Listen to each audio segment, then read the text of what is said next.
What's up, everyone? Welcome to Triple Stitch. Today we are joined by Jason Mark, founder of Jason Mark Premium Shoe Care, keeping our toe boxes clean since 2007.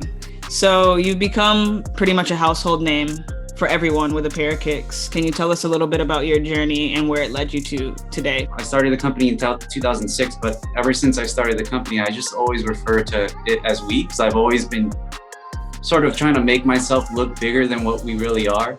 You know, I remember back in the days, it was started out of my parents' house.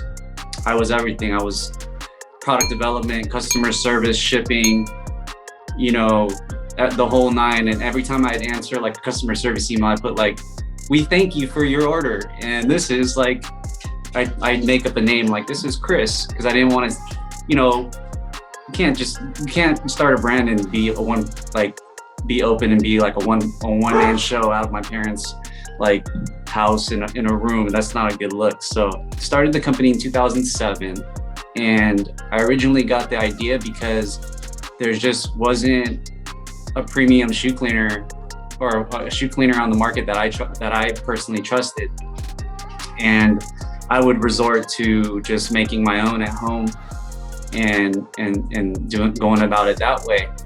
And I had been doing this for years, and one day I was cleaning my shoes and it kind of just dawned on me, like, why am I doing this every time? And basically it was because I didn't trust anything that was out there. And that was sort of like the first aha moment. And I started asking around. I started going to my local sneaker shop, talking to the crew there, talking to people, other sneakerheads, like, what do you use to clean your shoes? And everybody had their own remedy, but no one was like, "Oh, you gotta try XYZ product, that's the one." So then that was like sort of the second aha moment. And I just thought, well, if there isn't one that exists and I'm not alone in this, then there's a market for it, and I'm gonna go out and create something that heads just don't even have to think twice about. Do you feel like when you step out of the house, like you're held to a standard if anyone were to see you, to make sure that you don't have on any dirty kicks? There is a responsibility because, yeah, if I'm Jason Mark and I'm walking around with beat ass kicks, it's like not a good look for the brand. But let me be honest with you, Elle, like, sometimes I just want to throw on a pair of, like, for me, there are two brands that you can rock beat up that probably look better worn in my opinion, and that's Chucks and Vans. 100%.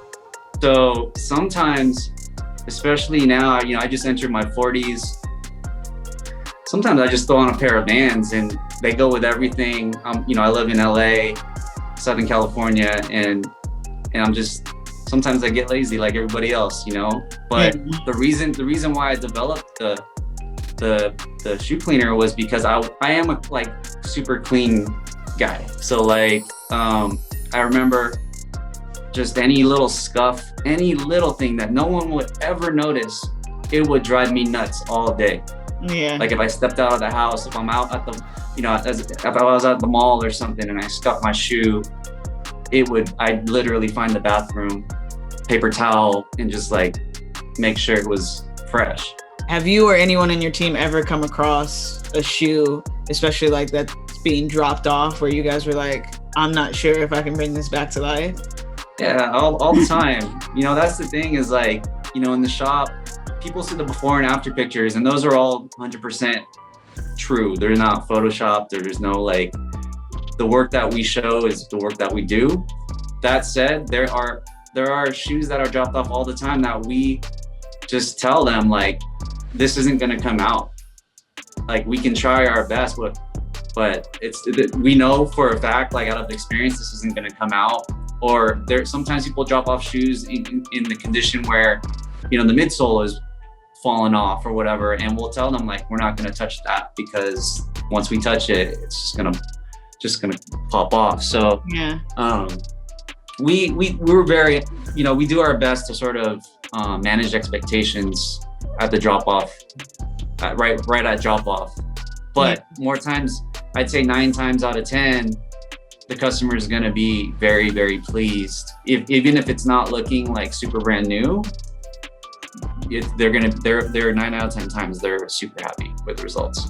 Yeah. Do you have a kind of a favorite before and after that's kind of come in? Well, the craziest one, I think I put it out there before, was these pair of bloody Bapes.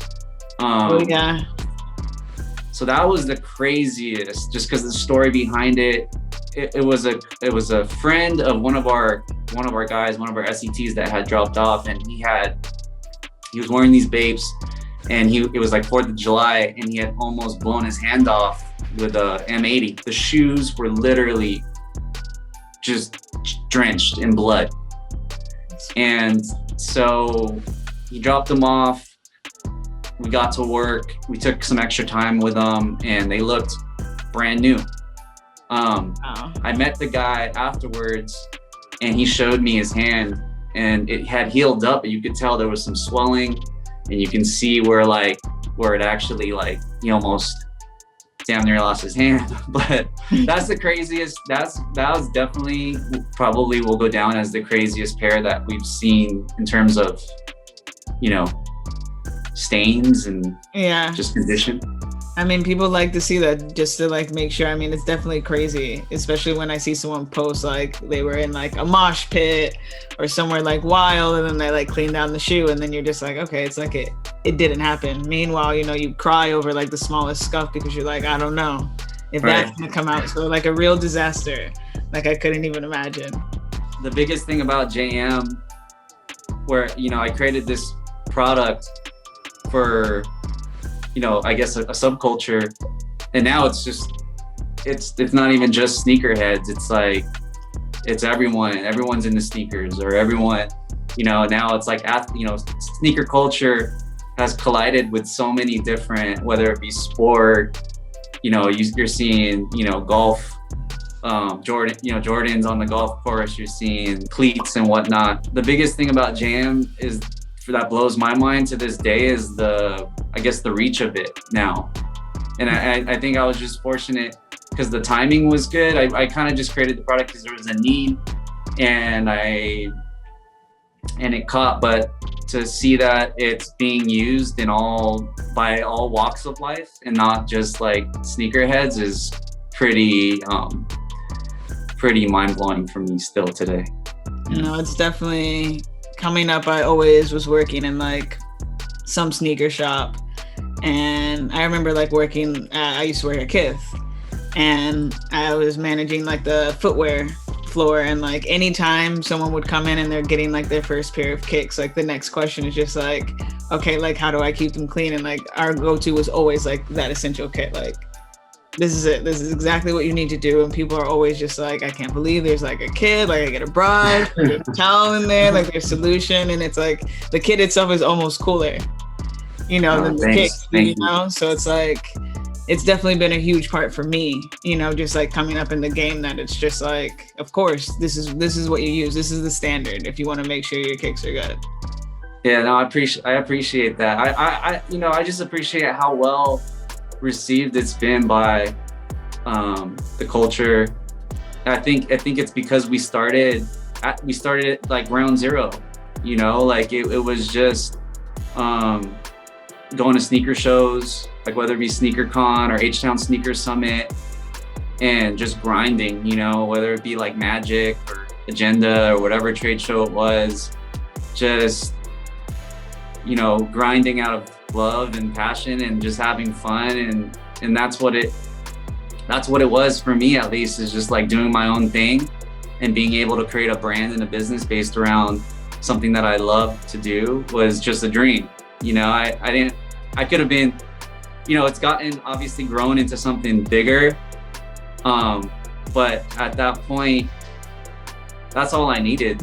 I just wanted to have my own thing and have fun, which we did. We checked all those boxes, and then it through the years it's become a real business, where it's just like, okay, now there's other, the fun's there, and that'll never stop. The day that I stop having fun is the day that it's probably over for me with JM. So I'm just having fun. I'm enjoying it. There's like real responsibilities now with it being what it is today, what it's grown into. But it's all part of the journey. So I'm blessed. I remember you guys did an activation at the Nike store in New York, which isn't there anymore, but like the old flagship for Air Max Day. And like I remember calling all the homies like, yo, you gotta pull up to the store and like come get like a free shoe clean. I'm like, it's Jason Mark. I'm like, they got like a chair. It's like this whole thing, and like people loved it. And like the entire time we're like, we need one in New York. Yeah. Because it's such like around the corner was the leather spa from there where people would drop off like handbags, and it's just like, yeah. As soon as like you launch a door, I'm like, that's the greatest thing ever to be able to like drop off your shoes and know it's good. Because I look at so many pair of kicks and I'm like, I don't have time to like right now, or maybe it's too far gone. I just won't wear them. New York is the the sneaker mecca of the world, and people ask me like all the time, like, why aren't you guys in New York?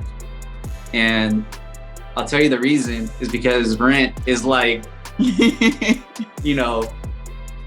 40K. Like, how many shoes do I gotta clean to even break even, or at least like stay afloat? So I think, the experience in London was a good case study for us. New York, one day we will make that happen because we have to. If we don't, that's just like, it just has to happen, and it will. We are opening Tokyo, so I will tell you that this is the first time I'm kind of telling anybody that. So that's in the works, and Tokyo, unfortunately, right now is in lockdown. So there's a bit of uncertainty and as to like when we can actually open, but the store is being built out now, and we've been looking for a space in Tokyo for probably like 4 or 5 years. I hate rushing things. It's just, when the time is right and the opportunity presents itself, then it'll happen, and it did, and we just said, let's do it. So that's coming. So I hope New York, we can figure out something for New York, sooner than later.